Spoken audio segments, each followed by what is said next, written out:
来中国嘛禁止台湾几啊项的饮料甲水产品来进口，多产金门的高粱嘛去互禁。国民党的立委陈玉珍虽然才拄出院，也毋过早起就接受到中国的邀请，到厦门去讨论小三通以及产品暂停进口等等相关的问题。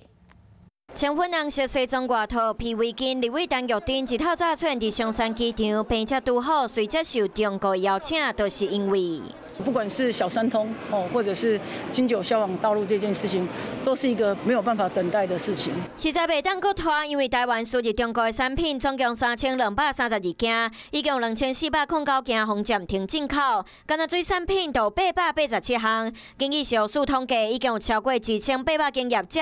无要搁输入家己的产品去中国。不过，蚵仔鱼水的外销购行动，敢要甲石板同款搁送去学校。一般来讲，学校午餐要进入学校午餐的水产品。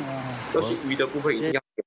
所以一般我们现在在使用的大概都是在，譬如说鲨鱼啦、鲢鱼啦、乌鱼啦。台湾蚵仔鱼敢有在调做？除了看营养午餐的加工，敢有法度成本嘛是问题。因为蚵仔鱼养殖期至少7、8个月，不过性地较娇，冬天饲袂大，热天阁会互惊到。饲料费因为乌克兰俄罗斯战争阁连起4摆，敢若一个养殖期的成本都比石板加1倍。一定要去把这个加工端的部分先处理好，这样的量能才足以让全国的学校在使用上时，这个量是没有缺的这个状况。就是暂停，销往大陆的这个事情因为相关的可能文件的不齐备，或是其他的相关的可能的这个原因的这次去我们也会去反映民意，了解说这个